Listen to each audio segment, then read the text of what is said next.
So today we're going to be reacting to the mock draft for the WNBA from Bleacher Report. This is by Rachel Galligan. So we're going to be reacting to it.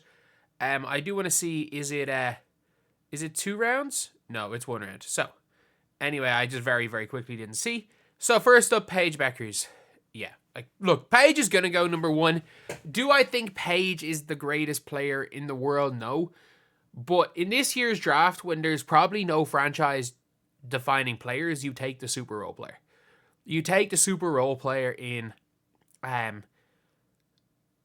Bueckers, and Paige Bueckers at that super role player role could be insanely good. Like, she'll be the 2nd, maybe 3rd option on the team. And I do think Dallas are going to suck. That's just the thing. I do think the Dallas Wings are one of those teams that are just not nearly as good as people are, as people think. I genuinely don't think they're going to be the greatest team in the world, but still, you're probably taking Paige 1.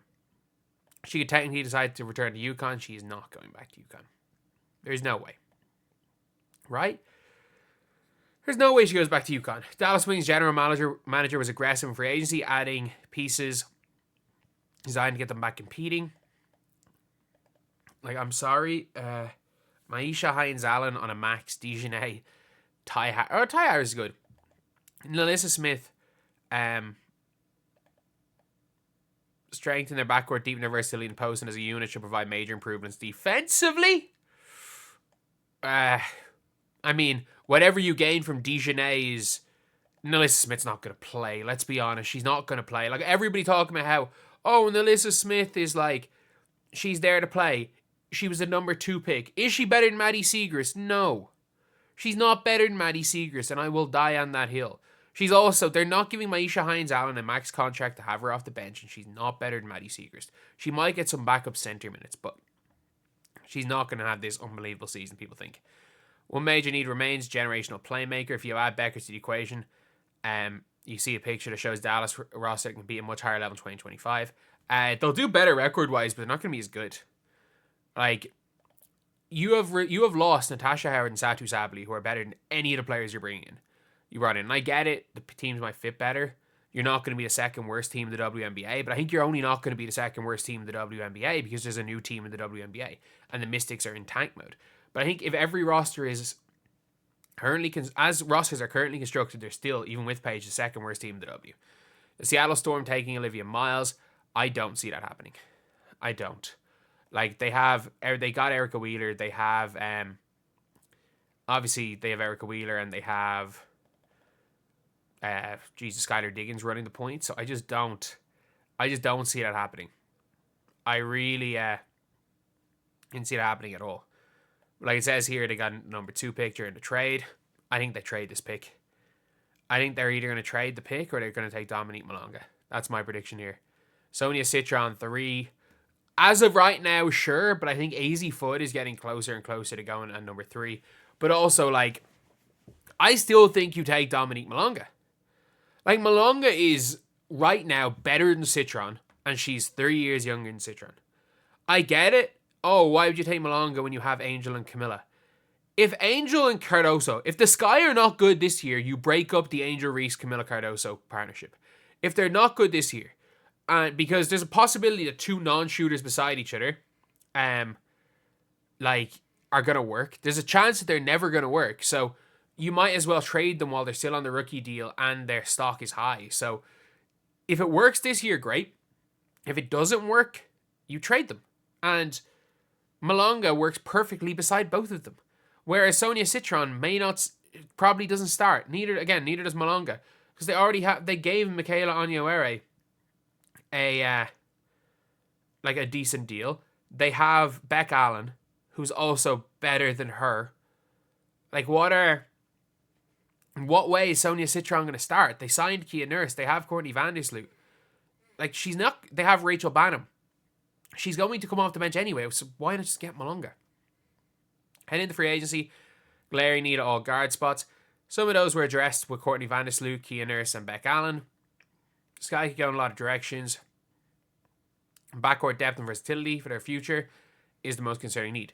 Notre Dame's Sonia Citron is a unique level of versatility with her size and ability to play on or off the ball. I agree that she's very good, but the third pick is crazy. Like, she's not even the second best player on her college team. Dominique Malonga to the Mystics. I think this is like where they expect Dominique Malonga to go. She's not going to fall past 4. She's not. There's no chance. The Valkyries will take her at 5. There are a lot of questions surrounding the Mystics in the direction of franchise. Yep. Head coach Sydney Johnson. The Mystics were inactive in free agency, but this number 4 pick could be crucial to the franchise's future. Dominique Malonga has been one of the most impressive draft prospects on the board. The most impressive draft prospect on the board. And could easily go higher. Malonga's intangibles and current skill set don't come around very often. 6'6", mobile forward with rare combination of athleticism, speed, length, and touch around the rim. And she can shoot the ball. That's what people don't understand. She can shoot the ball as well. And I like hearing that she can go higher because, yes, Dominique Malonga could go higher. She can face up, attack off the dribble, grab a rebound, run the open court like guard. Just 19 years old, she barely scratched the surface of her potential, averaging a double-double. She's also shooting 57% from the floor in Euro Cup. And yes, thank you. Like, in my mock draft like 2 weeks ago, I still like Kiki Iriafen in that 5 spot. Because I was like, oh no, she still got that potential. Thank you. In my video, it's actually going to go up right before this. Or it might go up right after this, I'm not sure.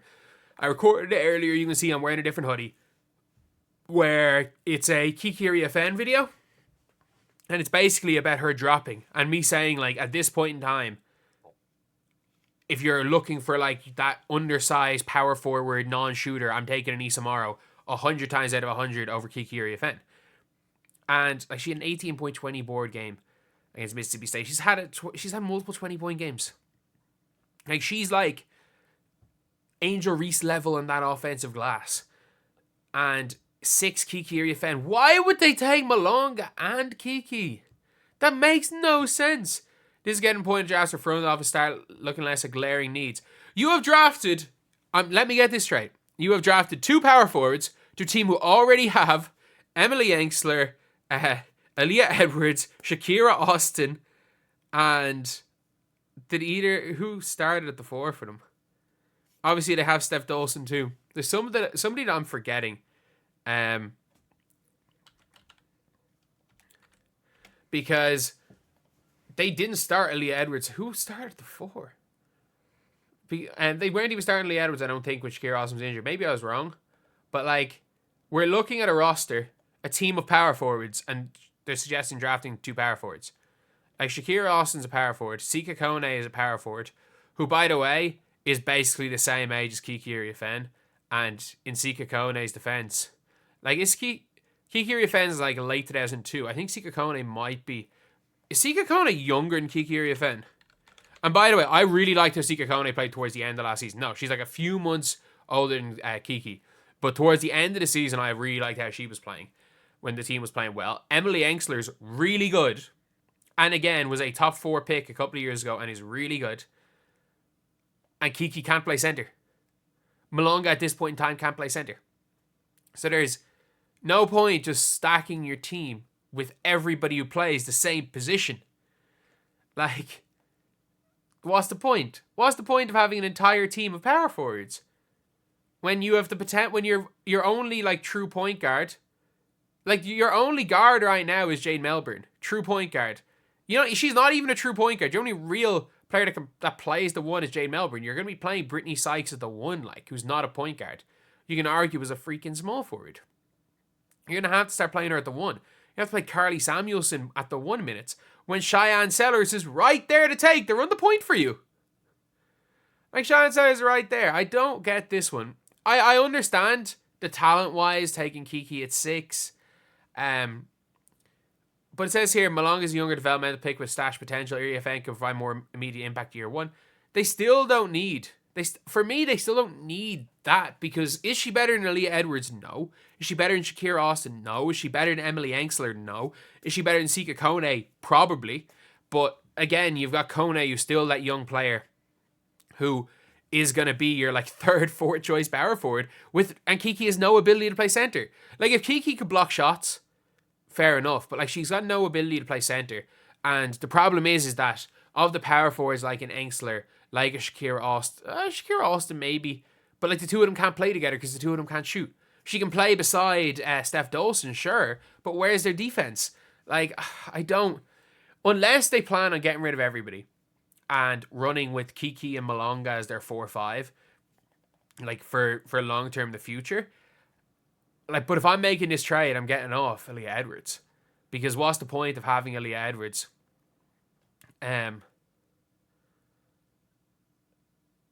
Like,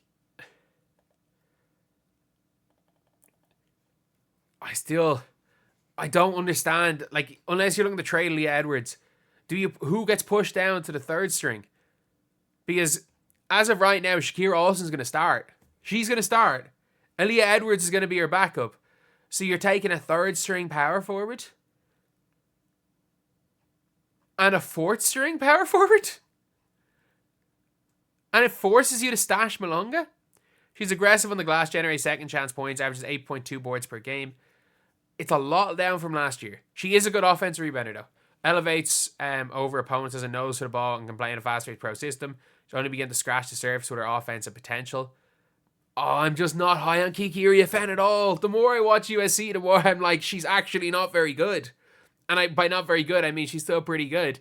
But like, in comparison to like top prospects, I'm like, she can't shoot, she can't play defense inside. She's a fine rebounder. Not a great defensive one. But like, she's playing the same amount of minutes as last year and is down 3 rebounds a game. So, I don't know. Cameron Brink made her look better than she was, in my opinion. But yeah, so Georgia Amoore. I don't hate this one. Liberty need a backup point guard. But for me, I would rather them have like a Cheyenne Sellers combo type guard, because Georgia Amoore is a little bit streaky off the ball. Just as like a shooter. He's a little bit streaky. And she's only 5'6", whereas if you get Cheyenne Sellers, you've instantly got this like, you've got a potential just suffocation defense lineup with Benijah Laney, Cheyenne Sellers. Obviously, you can run her beside Sabrina, but you can run Benijah Laney, Cheyenne Sellers, Leonie Fibich, John Quell, and Stewie, and have Stewie take up the ball and just try suffocate teams on defense. But on the offensive end, I do like Georgia Amoore.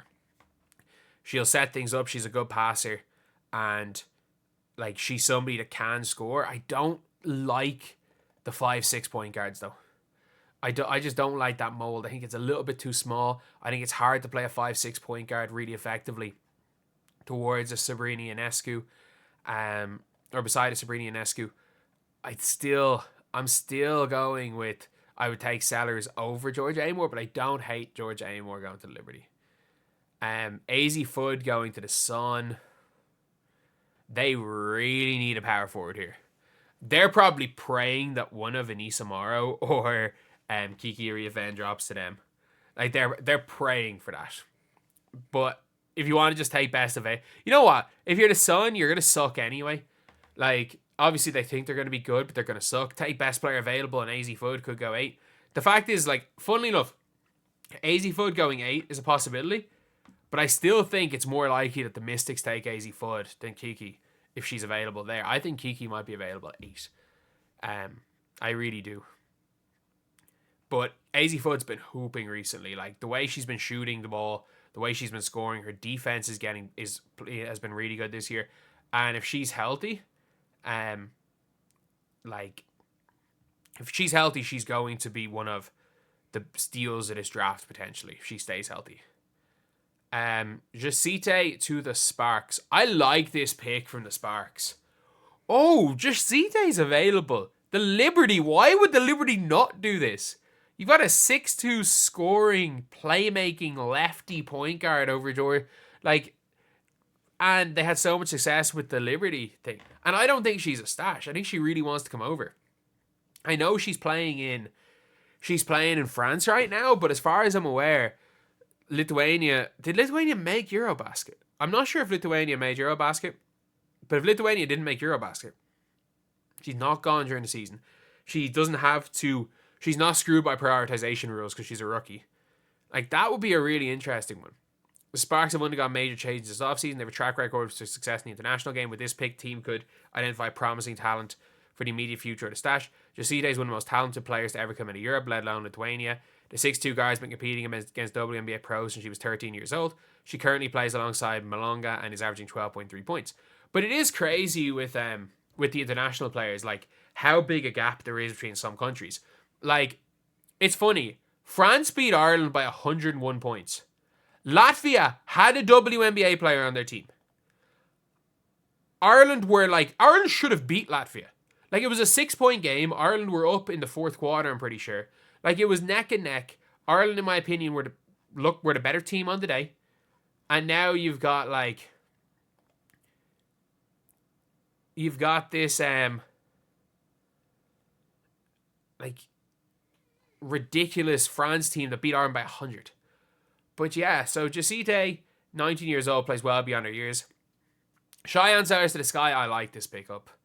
I do like this pickup. She's probably going to have to play a 2-3.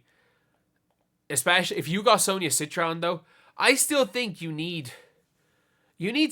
Well, no, you don't need any backup. Is there anywhere they really need backup? No, you got Bano. I don't think the Sky are that bad this year.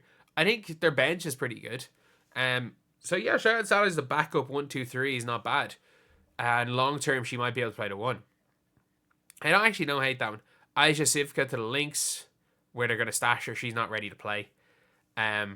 She could be good. Like, she could come over. Slovenia aren't in Eurobasket. I'm not entirely sure who's qualified. If she ends up coming over and not really playing much next year, but the team is good, you got 3 years to develop her. She's a decent defender, 6'4", and shoots the lights out. Then Serena Sundell going to the wings. I mean, she's a big guard. Like, I don't know about that one. Like, you've got Paige Bueckers and you've got Ty Harris. So I don't know about taking another guard. And I get it, you're sort of the power forward position, but like, if you're Dallas, I'm going pure shooting. I'm going like a Neepkins type player here. I don't know what they want. Like, I'm considering a Neepkins. I'd consider Tahina Pau here. And if you're looking at their true centers, they've only got one. They've got one true center on their team. And we saw with the Lynx last year. I did not like Maisha Hines-Allen as a backup center. So, like, there are centers there available. Are they, though? Is Ioka Lee a good enough player taking the first? Rhea Marshall's not going to do anything. So, I don't hate this one. I haven't been seeing her a lot on first round mocks, especially since the season started, but I actually do not hate Sundell being in the first. I don't hate this, which is a really interesting one. So, yeah, I don't mind this. I was surprised to not see Tahina Pau in the first round. The one thing I think is a bit of a reach is this, and Kiki could go higher, she could go lower, but yeah, I really am not a big fan of Kiki with the way she's been playing. I think the Mystics are just a team that definitely are not going to draft Kiki Iriafen. I think the Mystics in this scenario take AZ Fudd, and Kiki potentially drops to 7 or 8. But yeah, that's pretty much it. Thank you guys for watching. Please like, comment, and subscribe.